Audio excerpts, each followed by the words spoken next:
कल हम लोगों ने सेक्शन 62 स्टार्ट किया था। सेक्शन 62 सबसेक्शन 1 हमने कल कवर किया था and section 62 subsection 1 it covers your right issue. और राइट इशू के हमने मेन कंटेंट्स भी देख लिए थे कि राइट इशू के लिए हमें किन किन चीज़ों का ध्यान रखना है। अब यहाँ पे बात हो रहा है फर्दर इशू ऑफ शेयर्स का।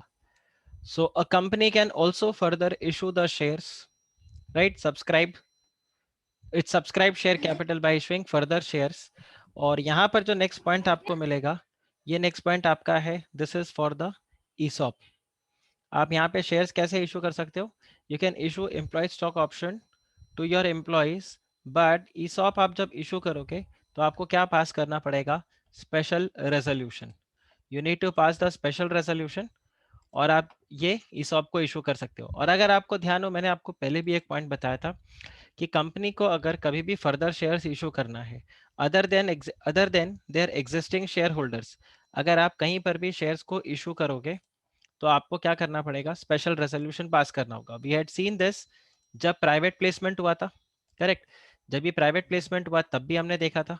फिर हमने ये चेक किया था कि कन्वर्टेबल सिक्योरिटीज अगर आप इशू करते हो, जैसे कन्वर्टेबल प्रेफरेंस शेयर्स अगर आप इशू करते हो, तो उसके अंदर भी आपको पहले ही क्या करना पड़ेगा?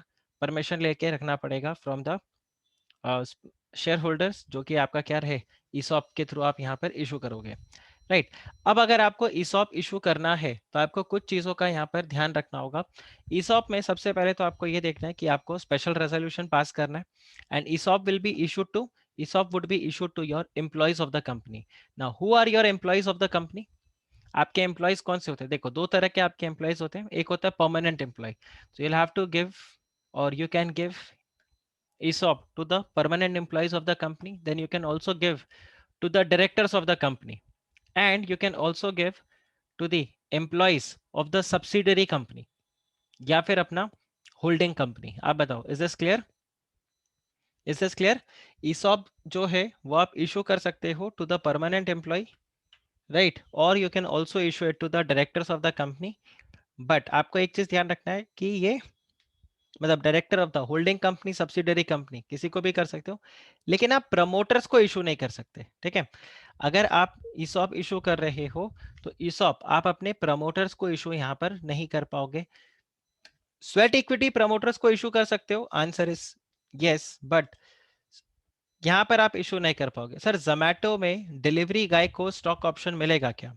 तो आपको ये चेक करना होगा क्या डिलीवरी गाय जो है वो एम्प्लॉय की डेफिनेशन में फॉर्म करता है कि नहीं करता। अगर वो एम्प्लॉय के डेफिनेशन में फॉल करेगा तो डेफिनेटली। तो अब मुझे जोमैटो के डिलीवरी गाइस का ये नहीं पता कि रिलेशन कैसा है, उनको कॉन्ट्रैक्चुअल बेसिस पे रखा गया है या उनको एज इन इन एम्प्लॉयमेंट रखा है। तो अगर कॉन्ट्रैक्चुअल बेसिस पे है तो आप ईसॉप नहीं दे सकते, लेकिन अगर एम्प्लॉयमेंट बेसिस पे है तो डेफिनेटली आप यहाँ पर उनको दे सकते हो।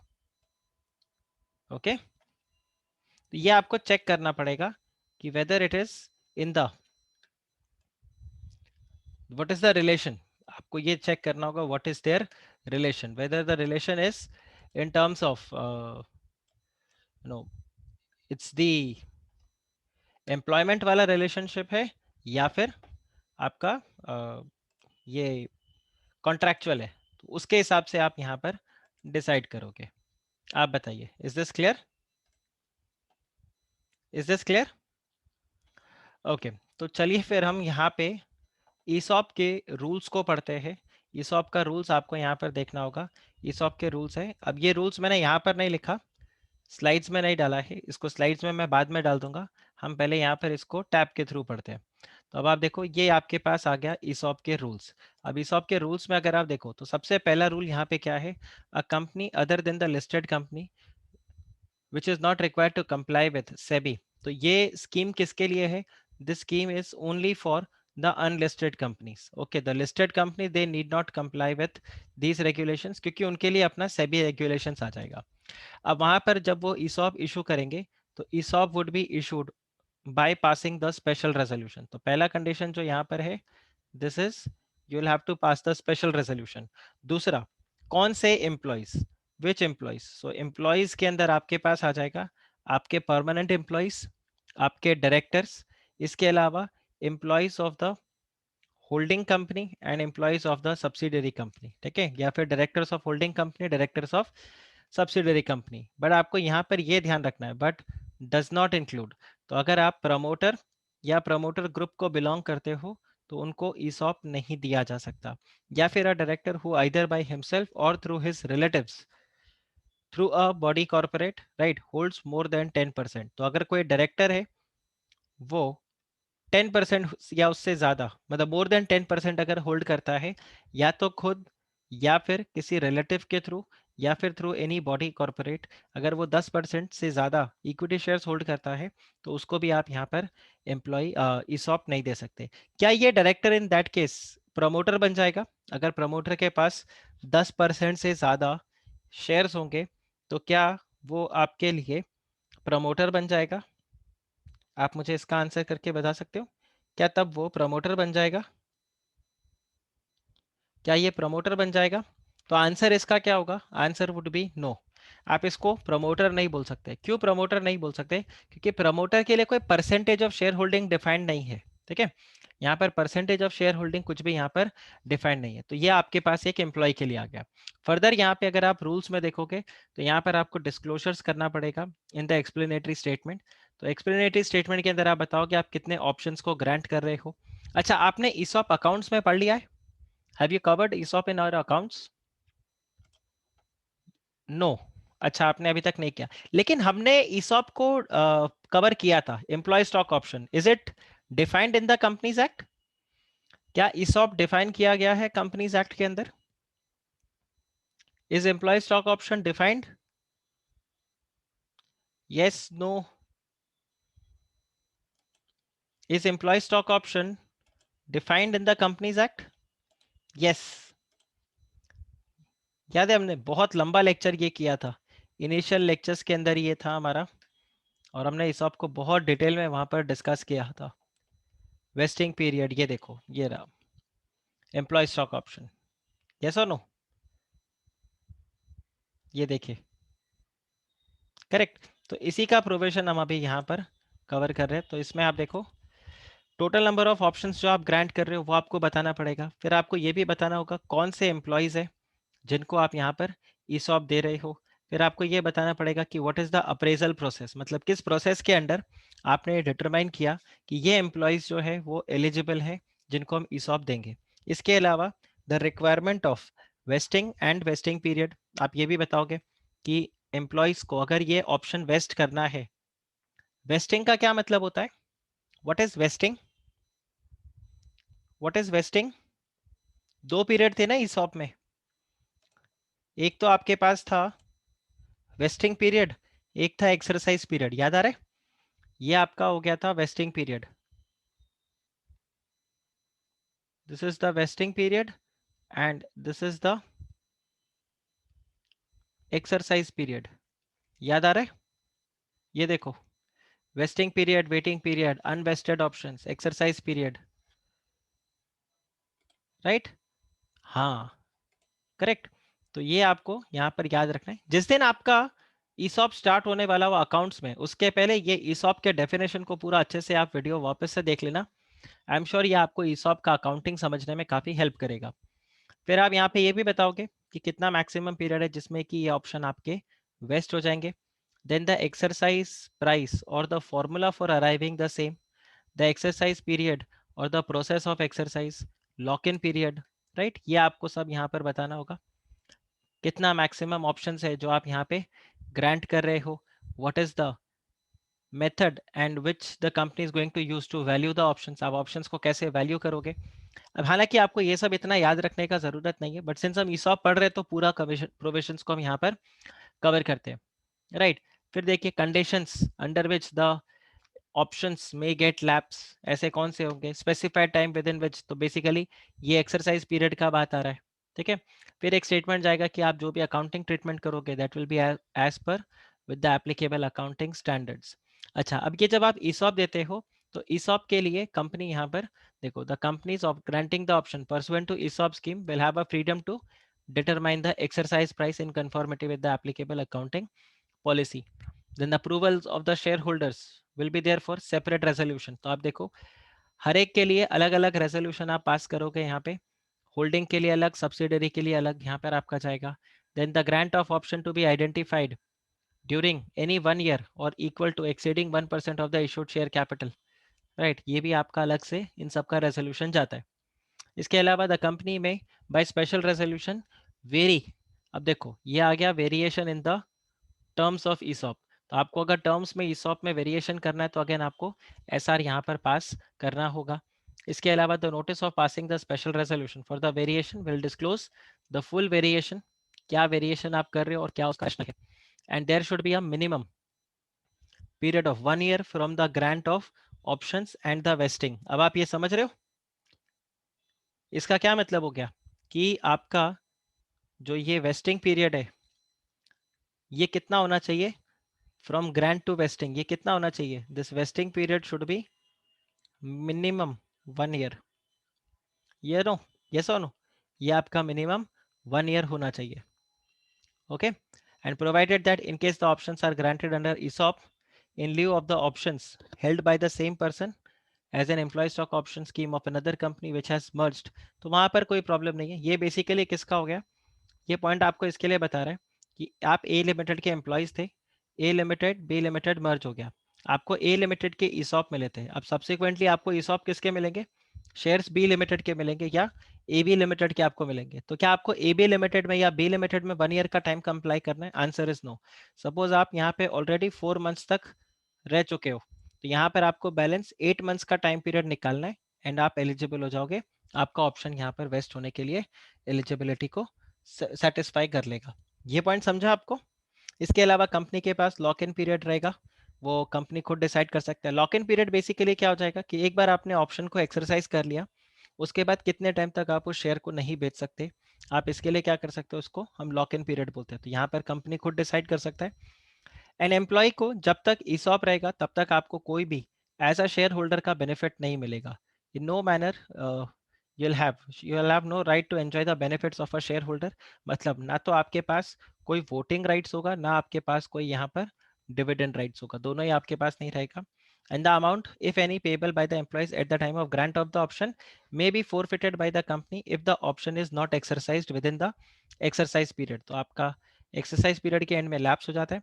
And the amount may be refunded to the employees if the options are not vested due to the non fulfillment of the conditions this। तो ये आपका वापस से देखो मे बी रिफंडेड, तो वो अमाउंट आपको शायद रिफंड कर दिया जाए। तो ये कंप्लीटली एक कॉन्ट्रैक्ट एक्ट की तरह काम करेगा एज पर the terms of the contract.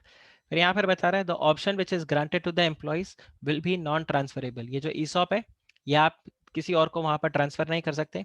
और ये जो ऑप्शन है इनको आप ना तो प्लेज कर सकते हो ना इसमें हाइपोथेटिकेशन इसमें लग सकता है, मॉर्टगेज या अदरवाइज किसी भी तरीके से आप कोई एनकम्बरेंस यहाँ पर क्रिएट नहीं कर सकते। Right now subject to Clause D, no other person other than employee to whom the option is granted will be entitled to exercise the option। अब इसमें एक ही एक्सेप्शन है और उसमें क्या है कि अगर एम्प्लॉय का डेथ हो जाए तो इन दैट केस उनके लीगल हेयर्स हैं या जो नॉमिनीज हैं वो यहाँ पर क्या कर सकते हैं, ऑप्शन को एक्सरसाइज कर सकते हैं। अदरवाइज जो एम्प्लॉय होगा वो खुद ही ऑप्शन को एक्सरसाइज करेगा and it will not be transferable, sorry ये वाला पॉइंट आ जाएगा, and this will not be transferable. Okay, फिर अगर आप फर्दर देखो if the employee suffers a permanent incapacity while in employment, तो जो उसके ऑप्शंस है वो उसको इमीडिएटली दे दिए जाएंगे on the date of permanently incapacitation. उनको यहाँ पर सारे के सारे जो ऑप्शन है वो एक्सरसाइज कर सकते हैं, which means the employee need not wait for that 1 year time period to get over. क्योंकि ऑब्वियस ही बात है यहाँ पर कोई ऐसा नहीं है कि एम्प्लॉय जॉब छोड़ के जा रहा है, but it is basically because of the situation, right, because incapacity वहां पर एम्प्लॉय को आ गया है तो अब ऑप्शन नहीं है यहाँ पर, इसीलिए वो यहाँ पर क्या कर रहा है, जॉब छोड़ के जा रहा है। जॉब छोड़ के मतलब बेसिकली उसको मजबूरी में जॉब यहाँ पे छोड़ना पड़ रहा है बिकॉज परमानेंट इनकेपेसिटी उसके पास आ गया। ये होता है कि जब सपोज करो कोई इंजरी हो गई, फिजिकल इंजरी हो गई या ऐसा कुछ हो गया कि अब एम्प्लॉय वहां पे काम नहीं कर सकता किसी भी तरीके से। और अगर सपोज करो कोई एम्प्लॉय है वो रिजाइन कर जाता है या उसका एम्प्लॉयमेंट को टर्मिनेट करते हो तो जितने भी ऑप्शन हैं जो वेस्ट नहीं हुए हैं वो ऑटोमेटिकली वहां पर क्या हो जाएंगे, एक्सपायर हो जाएंगे। So one of the condition that you need to stay in employment with the company throughout the vesting period. Okay, and then the board of director shall inter alia disclose in the board report. तो आपको अपने board report के अंदर director report जो रहेगा उसमें include करना पड़ेगा कि आपने कितने ऑप्शन ग्रांट किए कितने ऑप्शन वेस्ट हुए, कितने ऑप्शन एक्सरसाइज किए गए, कितने ऑप्शन लैप्स हुए हैं, कितने नंबर ऑफ शेयर्स आपने ऑलरेडी इशू किए, क्या एक्सरसाइज प्राइस था, क्या आपने ऑप्शंस में कोई टर्मिनेशन उसमें वेरिएशन किया टर्म्स के अंदर, और कितना मनी आपने रियलाइज किया, टोटल नंबर ऑफ ऑप्शंस अभी जो एट प्रेजेंट चल रहे हैं, और एम्प्लॉयज जिनको आपने ये ऑप्शंस दिए, और केएमपी जिनको आपने अलग अलग से ऑप्शंस दिए। और ऐसा कोई एम्प्लॉय जिसको आपने 5% या उससे ज़्यादा का ऑप्शंस ग्रांट किया, उसका नाम भी अलग से आपका जाएगा। Identified the employees to whom the options have been granted, ये सब आपको अलग अलग से करके बोर्ड रिपोर्ट में डिस्क्लोजर देना पड़ेगा। और आपको फॉर्म SH6 जो है ये मेंटेन करके रखना पड़ेगा। This is going to be the register of ESOP, जहां पर आप एक लिस्ट पूरा मेंटेन करके रखोगे कि किसको किसको आपने ऑप्शन कब कब कैसे कैसे ग्रांट किया था। आप बताओ, क्या ये आपको क्लियर हुआ? क्या ये आपको क्लियर हुआ पॉइंट? ईसॉप, ईसॉप वाला ये क्लियर हुआ? क्या इस पॉइंट को मैं अलग से आप लोगों को लिखवा दूं? आई थिंक आप लोगों के लिए काफ़ी ज़्यादा बेनिफिशियल हो जाएगा अगर मैं ईसॉप को आपको यहाँ पे अच्छे से डिटेल में लिखवाता हूँ। But I want you all to help me in writing this, because अगर आप मेरे को साथ में हेल्प करोगे तो it will be far better. मतलब एक तरह से आप लोगों का भी यहाँ पे रिविजन हो जाएगा और हमारा कंटेंट भी यहाँ पर ऑटोमेटिकली रेडी हो जाता है। तो ईसॉप के लिए आप मेरे को हेल्प करोगे, तो आप मुझे बताओ ईसॉप के लिए सबसे पहला कंडीशन जो यहाँ पर आएगा वो क्या रहेगा? देखो बहुत सारे कंडीशन है, बट आपको ये ध्यान रखना है, you have to prepare this for 5 marks. Okay, so with respect to 5 marks I think आपको बहुत ज़्यादा प्रॉब्लम आएगा नहीं, कि बहुत ज़्यादा कंटेंट आपको याद रखने का ज़रूरत भी नहीं है। और वैसे भी आपको अकाउंट्स में भी बहुत सारे प्रोविजंस ये रहेंगे, तो आप वो भी यहाँ पर साथ साथ में कोट कर सकते हो। तो ईसॉप के लिए सबसे पहला रिक्वायरमेंट क्या होगा? That the company needs to pass the special resolution. Correct, company will have to pass the special resolution. दूसरा दूसरा रिक्वायरमेंट क्या रहेगा कि जब आप स्पेशल रेजोल्यूशन पास करोगे तो notice of meeting will accompany,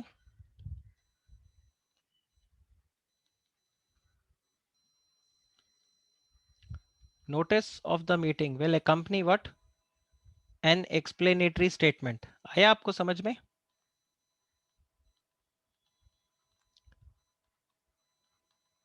इसके साथ एक एक्सप्लेनेटरी स्टेटमेंट आएगा, और एक्सप्लेनेटरी स्टेटमेंट के अंदर क्या कंटेंट्स होंगे? आप बताओ, एक्सप्लेनेटरी स्टेटमेंट में क्या कंटेंट्स होंगे? देखो बहुत सारे पॉइंट्स आपको याद नहीं रखने, सिंपल सिंपल, कितने नंबर ऑफ ऑप्शंस आप ग्रांट कर रहे हो, number of options granted. Correct, फिर आप यहाँ पे लिखोगे list of employees to whom option is Bing,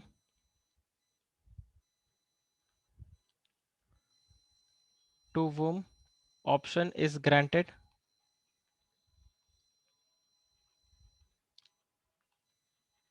correct, और आप यहाँ पर क्या लिखोगे? वैल्यू ऑफ ऑप्शन, ये आप बताओगे। देखो आप सिर्फ अकाउंट्स का जो आपका इंफॉर्मेशन होता है वो भी लिख सकते हो। What is going to be the exercise price of the option, right. यहाँ पर आप ये भी बता दोगे what is their vesting period. Correct, आप ये भी बता दोगे what is going to be the exercise period. आप देखो अकाउंट्स में जब आप ईसॉप के क्वेश्चन को करोगे तो ये सब तो आपको वैसे ही आपको मतलब ये क्वेश्चन के अंदर वैल्यू ही गिवन होगा, तो ये आपके लिए देखो कितना इजी हो गया, इसको आपको यहाँ पे याद आ गया। फिर इसके अलावा आप यहाँ पे ये भी लिख सकते हो plus the basis for calculation,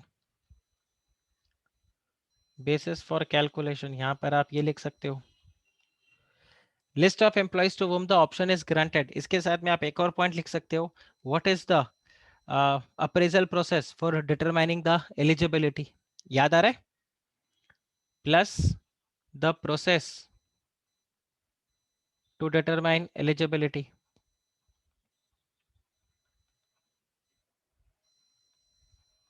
correct, इसके अलावा आपको थर्ड पॉइंट यहाँ पर क्या लिखना होगा? हु आर द एम्प्लॉयज जिनको आप ऑप्शन दे सकते हो? The employees would be the permanent employees. Correct, the permanent employees and the directors. Permanent employees and the directors किसके? Of the company, of the holding company, of the subsidiary company, of the associate company. क्या आपके module के अंदर associate company लिखा हुआ है? क्या आपके मॉड्यूल में एसोसिएट कंपनी लिखा हुआ है? तो ध्यान रखना, नाउ नॉट अलाउड। ये अमेंड हो चुका है, ठीक है। This is part of the amendment. तो अगर आप देखो तो यहाँ आपको टुवर्ड्स द एंड ये पॉइंट मिल जाएगा दैट, ये देखो ओरिजिनल कंटेंट जो यहाँ पर अमेंड हुआ है और वो क्या है? एसोसिएट कंपनी, ठीक है। Then what else? Who will not be part of the employees? ये तो हो गया कि कौन कौन एम्प्लॉयज होंगे। कौन एम्प्लॉयज नहीं होंगे आपके?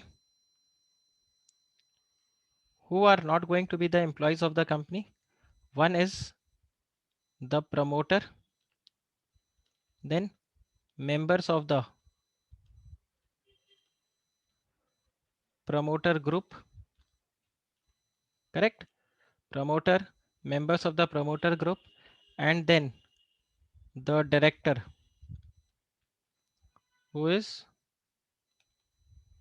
holding more than 10%, yes or no,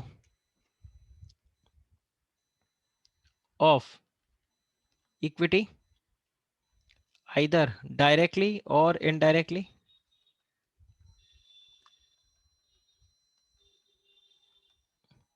और दूसरा यहाँ पर आपको क्या ध्यान रखना है?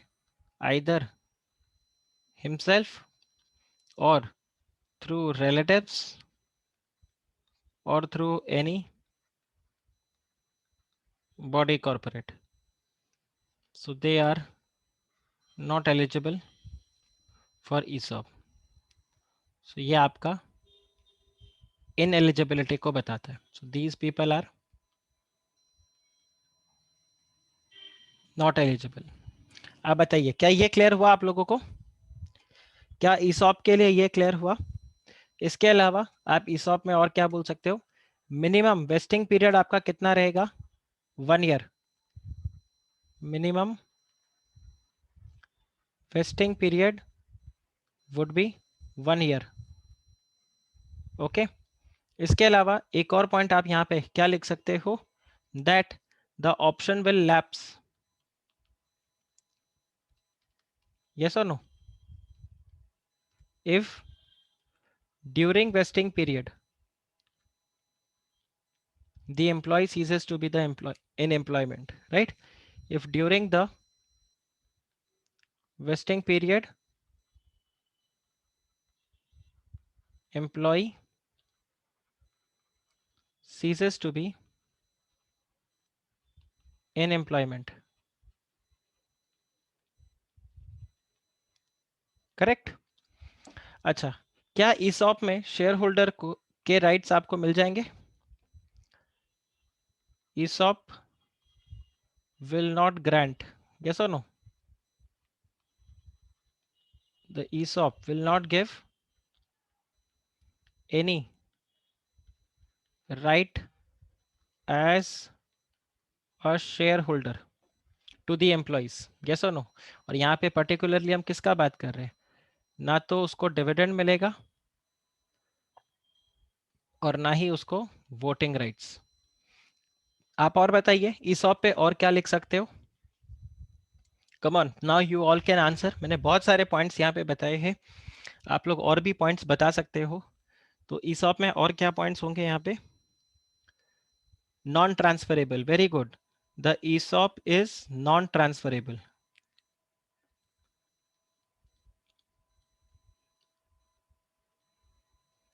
राइट. इसको रेनाउंस नहीं कर सकते आप, राइट. इसके अलावा ESOP को एक्सरसाइज कौन करेगा?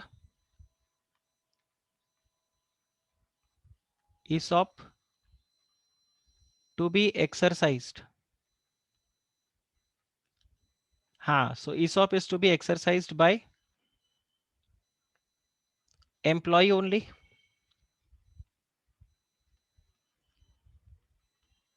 Correct.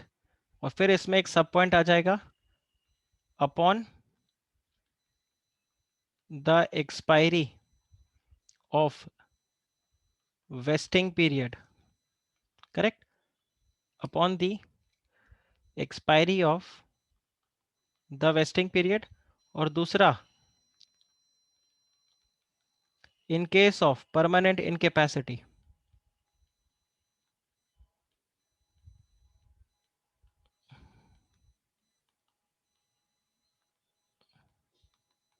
In case of permanent incapacity ये कब होगा? In case of permanent incapacity at that time only the employee need not wait till the end of the vesting period, and it will be exercised by the nominee or the legal heirs in case of death.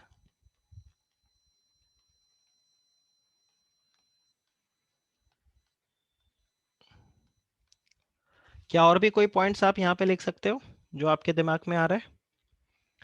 ESOP के terms को अगर variation करना है तो again special resolution pass करना होगा, yes और no? So if you have to make any variation in terms of ESOP, तो again pass special resolution, correct. अरे इतना सारा याद रहेगा? मैंने बहुत सारे पॉइंट्स आप लोगों को बता दिए। आई डोंट नो आपको कितना समझ में आया है, याद रहेगा ये आपको? Will you remember this? Okay, so let's go back and then ESOP को कंप्लीट करने के बाद ध्यान रखना ईसॉप आपके लिए एक इंपॉर्टेंट क्वेश्चन बन सकता है। आप जिस दिन भी अकाउंट्स में आपका ईसॉप स्टार्ट होने वाला हो उससे पहले जो हमने डेफिनेशन में ईसॉप को समझा था वो आप उसको डिटेल में पढ़ लेना, राइट आप इसको अच्छे से समझ पाओगे। और एक और पॉइंट अगर मैं आपको बताऊं तो ईसॉप के अंदर एक और पॉइंट आता है कि लाइक अकाउंट्स में ही आपको एक क्वेश्चन मिलेगा, ठीक है?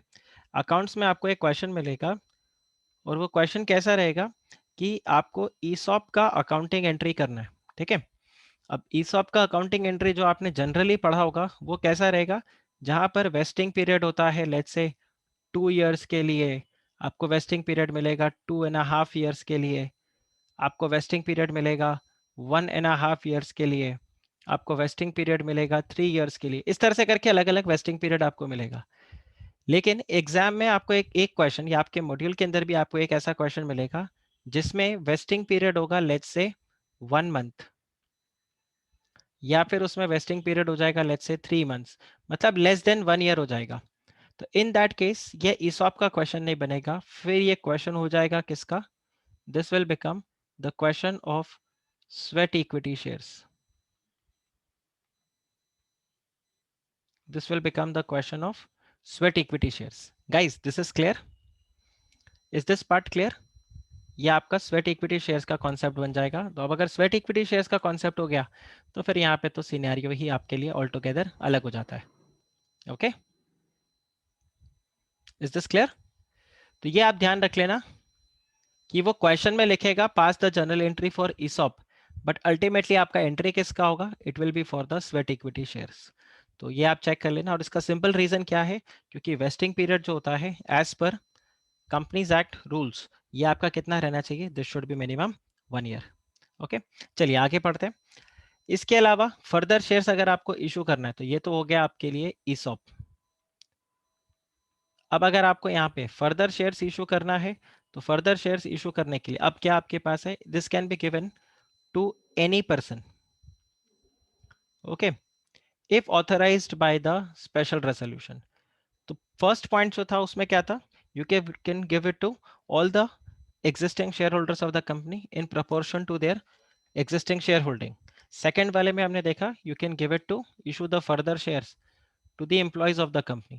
थर्ड वाले में आपको वो बोल रहा है you can issue it to any person via special resolution whether or not those provisions include the person referred to in clause A or clause B। मतलब हो सकता है वो आपके existing shareholder हो हो सकता है वो आपके एग्जिस्टिंग शेयर होल्डर ना हो, और ये शेयर्स आप किसके लिए इशू कर सकते हो, और क्लॉज बी के हिसाब से हो सकता है वो आपके एम्प्लॉयज हो सकता है वो आपके एम्प्लॉयज ना हो। और किसके लिए इशू कर सकते हो, you can issue it for cash और for a consideration other than cash. अगर आपका जो प्राइस है, ये जो प्राइस है, if price of such share is determined by the valuation report at of a registered valuer subject to the compliance of the provisions of this act। तो basically आपका valuation report जो है वो आपको ऑलरेडी यहाँ पर ready रखना पड़ेगा, तभी आप यहाँ पर शेयर्स को इशू कर पाओगे। तो इसको हम क्या बोलते हैं, इसको हम बोलते हैं प्रेफरेंशियल अलॉटमेंट। क्या बोलते हैं, प्रेफरेंशियल अलॉटमेंट।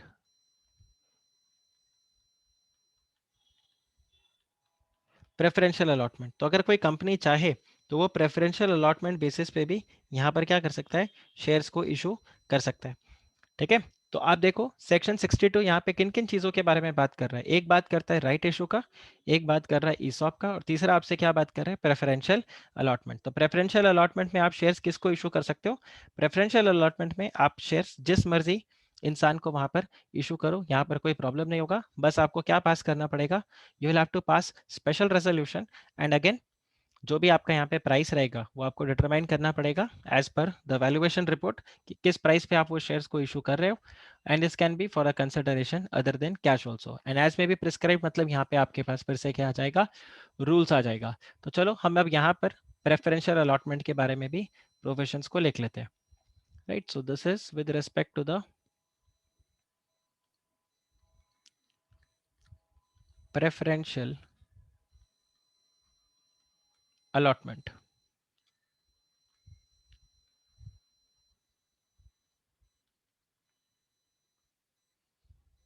ठीक है, प्रेफरेंशियल अलॉटमेंट में बेसिकली यहाँ पर क्या होता है, आप शेयर्स किसको इशू कर रहे हो, it can be issued to any person. पहला पॉइंट आपको ये ध्यान रखना है। दूसरा आपको यहाँ पर क्या रखना पड़ेगा, company will have to pass the special resolution. Preferential allotment shares can be issued for cash और the other than cash consideration, other than cash, correct. फिर थर्ड अगर आप फोर्थ अगर आप यहाँ पे देखो, तो यहाँ पर आपको क्या करना पड़ेगा, attach, you will have to attach the valuation report. आपको एक अलग से वैल्यूएशन रिपोर्ट देना पड़ेगा बाय द रजिस्टर्ड वैल्यूअर। आप बताओ, is this clear guys, is this clear, correct. अच्छा, अब आप यहाँ पर देखो कि इधर अगर आप शेयर्स को इशू करोगे, ठीक है, इधर अगर आप शेयर्स को इशू करते हो तो यहाँ पर आप मतलब एग्जिस्टिंग शेयर होल्डर्स को भी कर सकते हो, बाहर वालों को भी कर सकते हो। तो एग्जिस्टिंग शेयर होल्डर्स को अगर आप यहाँ पे शेयर्स को इशू करते हो तो आपको अ, जो प्रोस्पेक्टस है बेसिकली वो इशू नहीं करना पड़ेगा। So in case any preferential offer is made by the company, right, so the only the provisions of rule 14 of prospectus, तो जो आपका प्राइवेट प्लेसमेंट डॉक्यूमेंट जो जाता है वो वहां पर जाएगा, यहाँ पर प्रोस्पेक्टस एंड ऑल ये सब आपके लिए प्रोविजंस, ये सब आपका एप्लीकेबल नहीं होगा। तो आप यहाँ पे देखो, इधर फिफ्थ पॉइंट पे आप चलो। सो अगर यहाँ मैं आपको वापस से,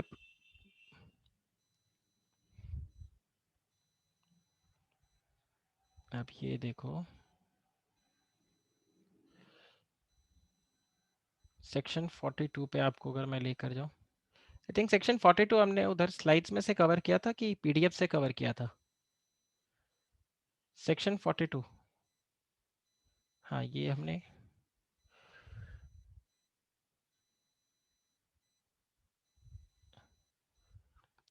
ओके हमने एज में बी प्रिस्क्राइब्ड,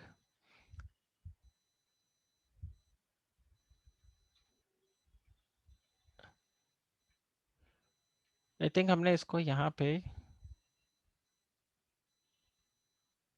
ओके हमने रूल्स को यहाँ पर नहीं देखा था ना।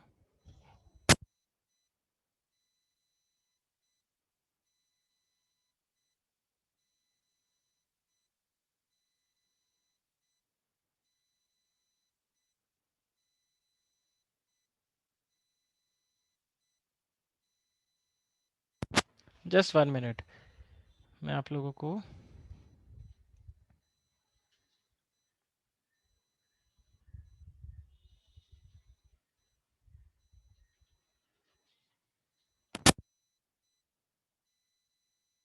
चलो ये वाले पॉइंट मैं आप लोगों को एक बार आगे बताता हूँ रूल्स को चेक करवा के। फिर फर्दर यहाँ पर आपको देखना है कि जो प्रोविजन यहाँ पर यूज हुआ है, वर्ड जो यूज हो रहा है यहाँ पर, इसमें अगर आप देखो, can issue further shares to any person by special resolution, ये सब हमने यहाँ पे लिख दिया। I think I have missing some point, इसलिए मेरा दिमाग एक जगह यहाँ पे फिट नहीं हो रहा है। I think I have missing some point here.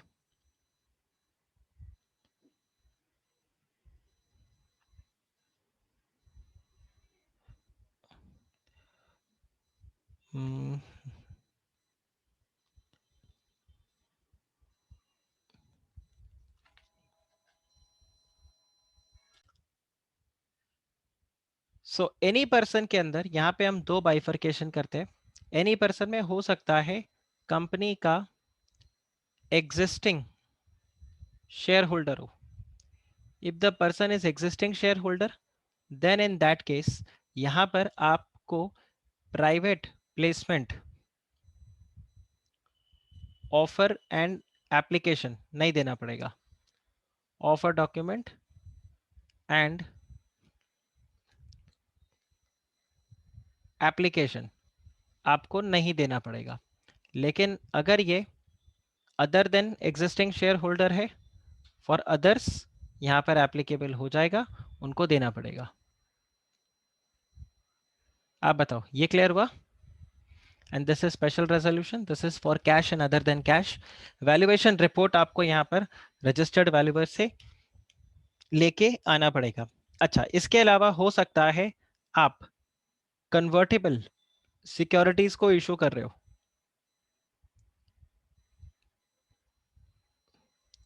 Via private placement. तो अगर आप कन्वर्टेबल सिक्योरिटी को इशू करते हो वाया प्राइवेट प्लेसमेंट यहाँ पे, तो इन दैट केस इसके लिए भी आपको क्या करना पड़ेगा? स्पेशल रेजोल्यूशन इशू करना होगा।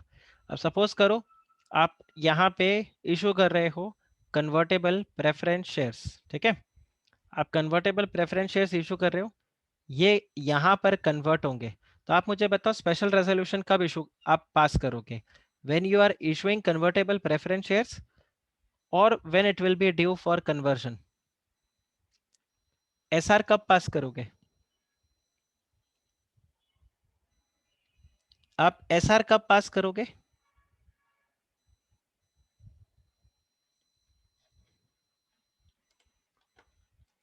Eight the time of issue. तो आपको यहीं पर एसआर पास करना होगा। अच्छा, जब आप इसको कन्वर्ट करोगे तो इसका आपको कन्वर्जन प्राइस भी डिटरमाइन करना होगा। कन्वर्जन प्राइस आपको डिटरमाइन करना पड़ेगा, करेक्ट? तो ये जो कन्वर्जन प्राइस होगा, this has to be given upfront. आपको पहले से ही बताना होगा कि यहाँ पर कन्वर्जन प्राइस क्या होने वाला है। आप बताओ, इज दिस क्लियर? अरे बताओ, ये क्लियर हुआ? Right, okay. फिर अगर आप यहाँ पे देखो तो ये आपका प्रेफरेंशियल अलॉटमेंट के लिए आ गया, और भी सारे पॉइंट्स हैं। अच्छा, ये एक स्लाइड शायद आई थिंक, ओके। अच्छा, इसमें एक पॉइंट आपका और आ सकता है, lock in period, right? ESOP के लिए आपका एक पॉइंट और आ सकता है, lock in period. Lock in period may be provided in SR, कि भाई इतना लॉकड इन रहेगा, एक्सरसाइज करो, उसके बाद में आप इतने टाइम तक शेयर्स को नहीं बेच सकते। तो आप मुझे बताओ, क्या आपको ये क्लियर हुआ? 62 सबसेक्शन 1। तो अगर आप ध्यान से देखो तो it goes something like this. आपका सेक्शन 62 सबसेक्शन 1 क्लॉज ए, ये किसके बारे में बात कर रहा है? Right issue, correct? और अगर आप क्लॉज बी को देखो तो ये आपसे बात करता है फॉर ईसॉप। और थर्ड वाला जो आपके पास है, ये आपके पास आ जाता है preferential allotment.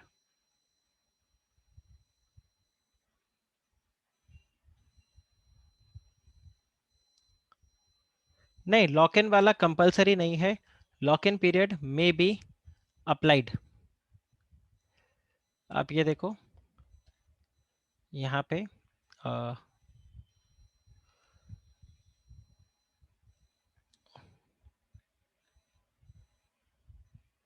may not be refunded.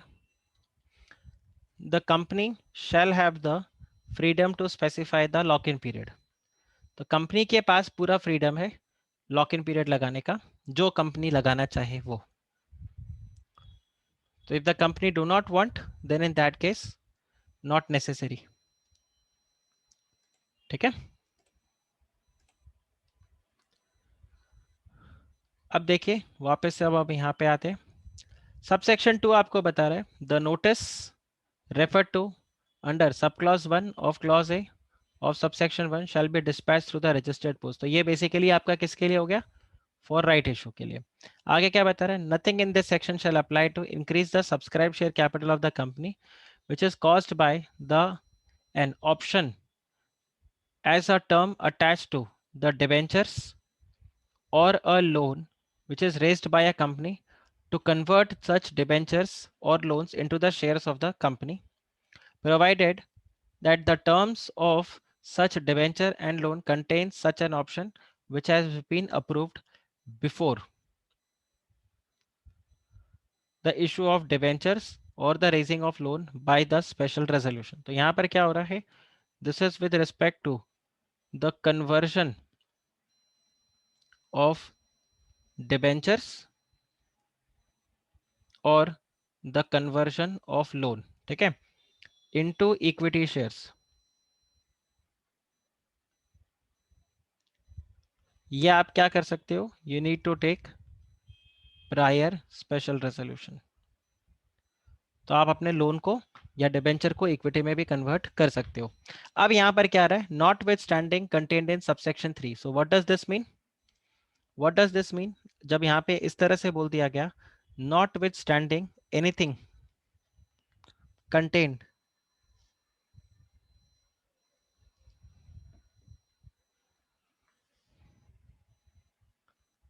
notwithstanding anything contained in subsection 3, इसका क्या मतलब हुआ,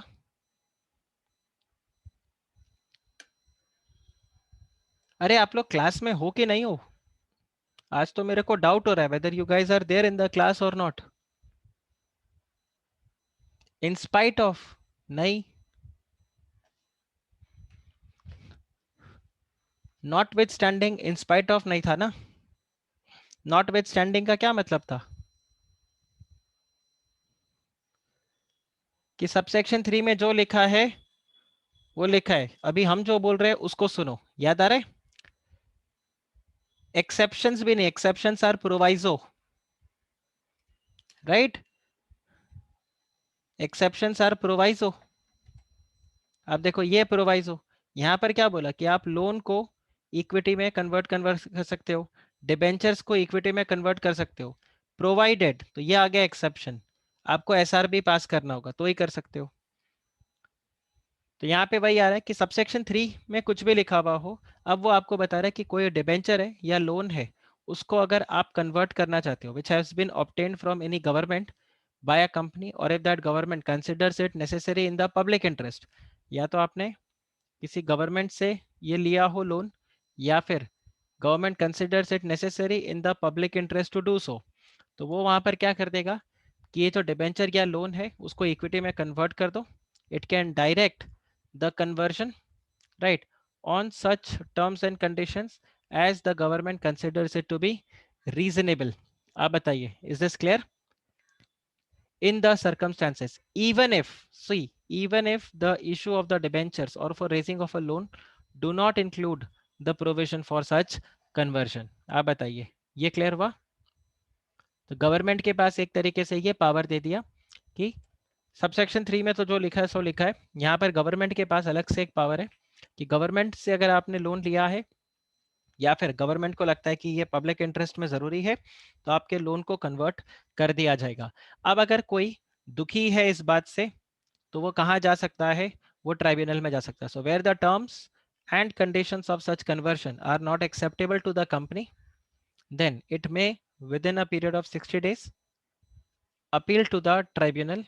और फिर यहाँ पे जैसे गवर्नमेंट जो भी ट्राइब्यूनल ऑर्डर पास करेगा वो अकॉर्डिंगली यहाँ पर आपका ऑर्डर पास कर दिया जाएगा, वही फिर एप्लीकेबल होगा। ठीक है। In determining the terms and conditions for the conversion the government shall give due regard to the financial position of the company. तो वो वाला बात हो गया, गवर्नमेंट कन्वर्शन अगर करे तो उसको ड्यू रिगार्ड देना पड़ेगा कि कंपनी का क्या फाइनेंशियल पोजीशन है, उसके हिसाब से यहाँ पर कन्वर्शन किया जाएगा।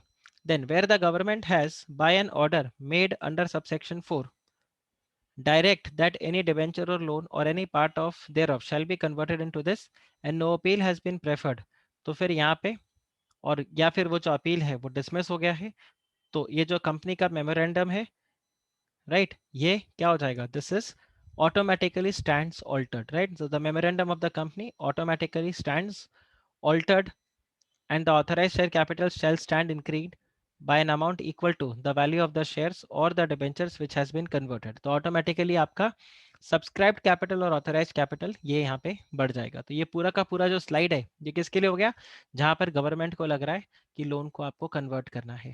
ठीक, तो ये आपका था सेक्शन नंबर 62 जो हमने यहाँ पर डिटेल में कवर कर लिया है।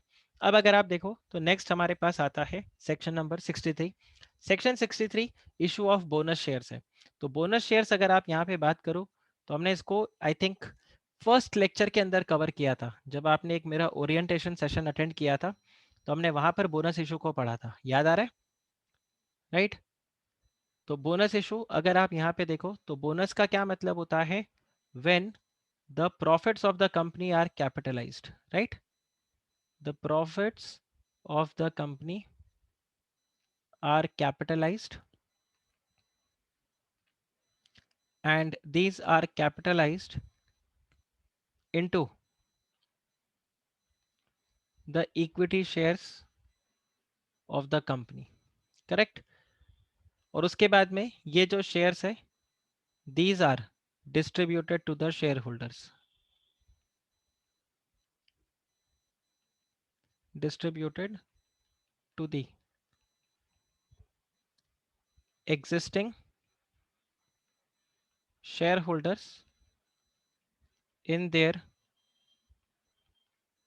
shareholding ratio। ठीक है, तो ये हो गया आपके बोनस के लिए। और बोनस हमेशा क्या आता है, सेम रेशो तो आपका सेम ही रहेगा। What is the ratio, the ratio is you get is to what you have।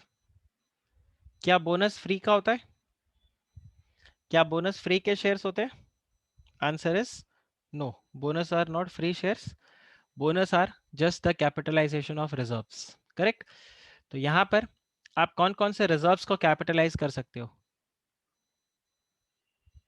ये आपको पता करना है। तो which reserves can be capitalised, the reserves which are free for the payment of dividend.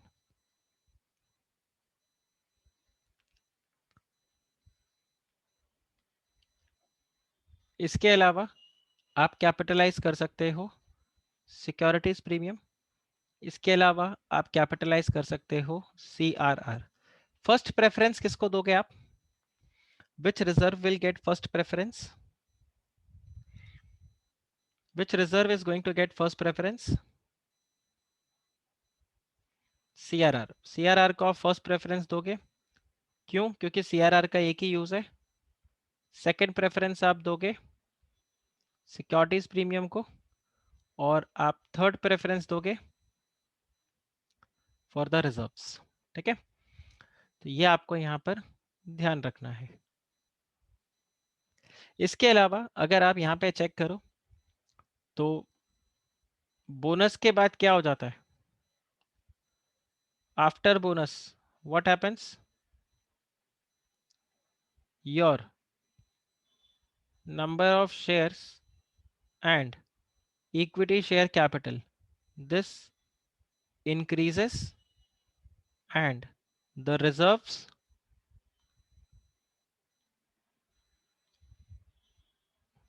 this decreases, correct?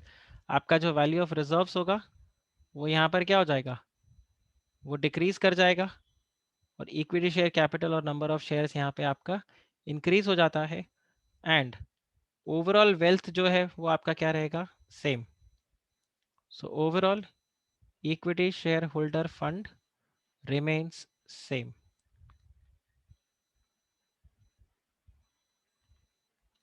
ठीक है, चलिए तो यहाँ पर पढ़ते हैं. सो कंपनी में issue fully paid up bonus shares.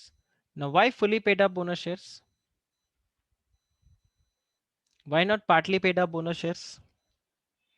आप मुझे बताओ, why not partly paid up bonus shares? Why a partly paid up bonus shares cannot be issued? याद है मैंने आपको ये पहले भी बताया था.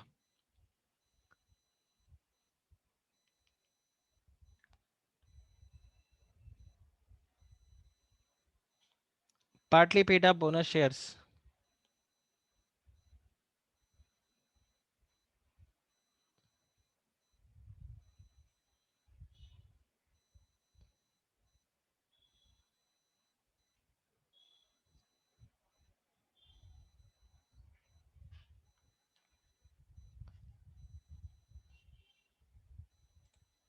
अरे बच्चा लोग प्लीज आंसर करो,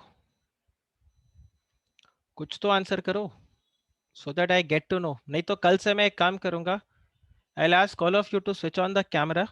मैं एक दूसरा स्क्रीन लगा के रखूंगा और सबका कैमरा ऑन रहेगा.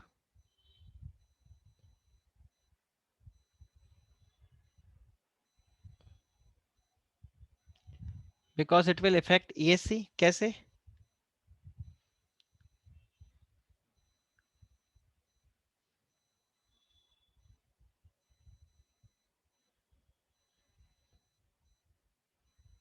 गिव एंड टेक हो जाएगा पैसा? नहीं, नहीं.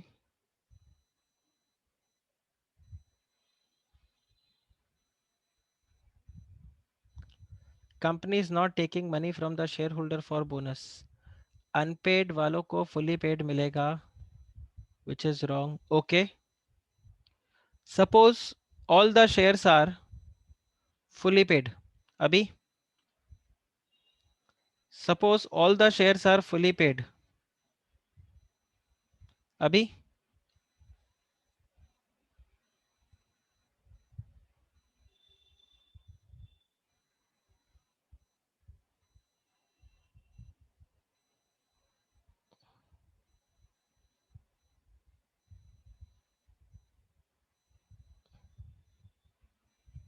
अभी बताइए, अभी बोनस मिलेगा? देखो सिंपल सा पॉइंट है, if you issue partly paid up shares then you are creating liability for the share holders.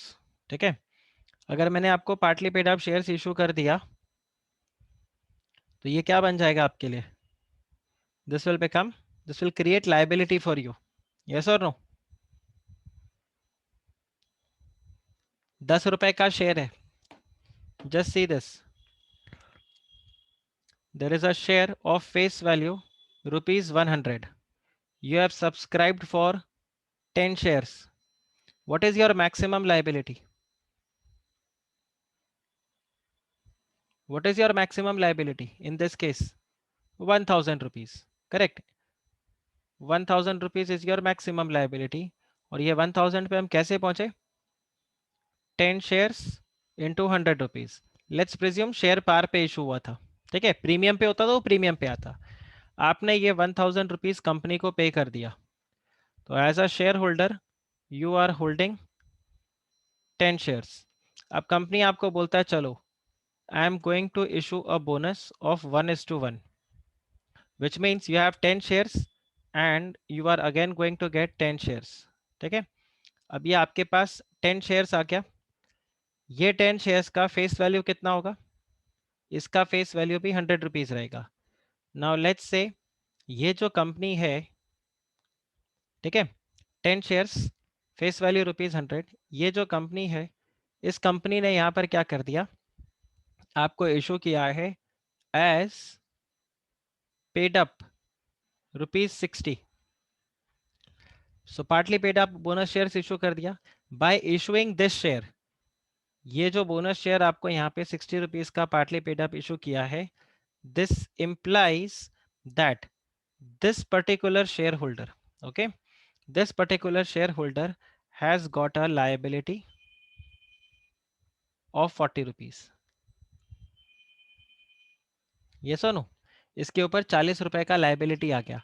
अब ये क्योंकि 40 रुपए का लाइबिलिटी आ गया है, ये कंपनीज एक्ट के प्रिंसिपल्स के अगेंस्ट है. You cannot create the liability. The liability of the member should always be limited and limited to this extent. This is against the principles of the Companies Act. और further अगर आप देखो, if the shareholder do not pay this 40 rupees, तो क्या हो जाएगा, इसके ये shares जो हैं ये forfeit हो सकते हैं. तो ये 60 rupees का वो reserve जो shareholder को belong करता है, you should have given it to the shareholder as dividend. You did not you had not distributed it as dividend. And अब आप यहाँ पे क्या कर रहे हो, इसको फोरफिट कर रहे हो. तो ये आपके मतलब कंपनीज एक्ट का पूरा जो प्रिंसिपल है ये पूरा ही गलत हो जाएगा यहाँ पे. आप बताइए, इज दिस क्लियर? तो ये पॉइंट आ रहा है, अ कंपनी में issue fully paid up bonus shares to the members, right. इसलिए फुली पेड अप जाएगा out of the reserve, security premium and CRR. तो ये तीन हो गए आपके सोर्सेस. Okay,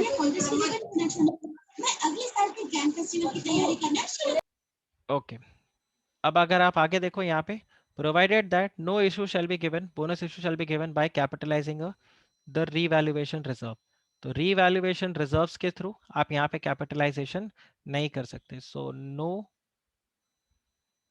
revaluation reserve. इसके अलावा the company, no company shall capitalise the profits for issuing fully paid up bonus shares under, देखो अनलेस, अनलेस मतलब ये हो गए आपके कंडीशंस. और यहाँ पे कंडीशंस में क्या है, it should be authorized by the articles of association, then it should be recommended by the board, and it should be authorized in the general meeting. मतलब आपको board resolution pass करना होगा followed by the ordinary resolution, and it should be authorized by the articles of association. इसके अलावा company ने default नहीं किया हो in the payment of interest or principal with respect to the fixed deposits and the debt securities. Statutory dues के अंदर कोई default नहीं हुआ हो, statutory dues of the employees. और अगर कंपनी के पास existing partly paid up shares हैं, तो वो पार्टली पेड अप शेयर्स को आपने क्या कर दिया हो, they are made fully paid up. अब कैसे हो सकता है, देखो इसको आप फुल्ली पेड अप कर सकते हो, या तो कॉल्स को रिसीव कर लो, या फिर इन पार्टली पेड अप को रिजर्व्स के थ्रू एडजस्ट कर दो. ठीक है, तो existing shares have to be made fully paid up and then it complies with other conditions as may be prescribed. तो prescribed यहाँ पे क्या है, prescribed is that bonus cannot be withdrawn, bonus once issued या rather once announced cannot be withdrawn, right. तो मैं यहीं पर ही लिख देता हूँ, bonus can't be withdrawn. आप बोनस इशू को विड्रॉ नहीं कर सकते, and bonus should not be in lieu of dividend. ठीक है, ये जो बोनस इशू है, this should not be in lieu of dividend. So this is what is there for the bonus issue. आप बताइए, ये क्लियर हुआ, बोनस इशू क्लियर हुआ? ओके, अब बोनस इशू क्लियर हुआ तो हमारे पास दो छोटे छोटे सेक्शंस हैं, ये फटाफट से कर लेते हैं. जिसमें बताया भाई you will have to give notice to the registrar for the alteration of share capital. तो जब भी आप ऑल्टर करते हो, या फिर यहाँ पे आपका जब शेयर कैपिटल इधर बढ़ता है, या फिर आप जब भी रिडीम करते हो अपने रिडीमेबल प्रेफरेंस शेयर्स को, तो आपको गवर्नमेंट को यहाँ पर क्या करना पड़ेगा, नोटिस देना पड़ेगा. Okay, so you have to give notice to the registrar again in the prescribe form. तो ये आपका किस में जाता है, this goes in form SH7. ठीक है, और ये 30 डेज के अंदर अंदर आपको यहाँ पे फाइल करना होगा. फिर अगर आप देखो, unlimited company to provide reserve share capital on the conversion into limited company. तो यहाँ पे क्या हो रहा है कि एक अनलिमिटेड कंपनी जो है, ये अनलिमिटेड कंपनी क्या कर सकता है, by a resolution for registration as a limited company can increase the नॉम. बेसिकली अगर ये कन्वर्ट कर रहा है तो it increase the nominal amount of the share capital by increasing the nominal amount of each shares, ठीक है।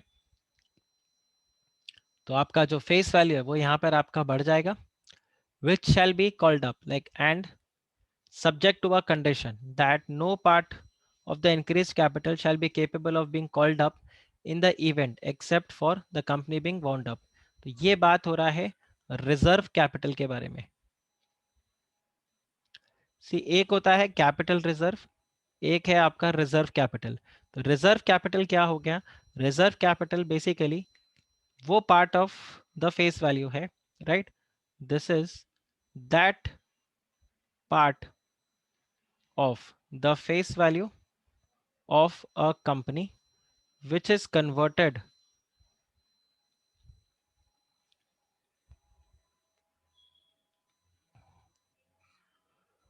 from unlimited to limited liability company, ठीक है।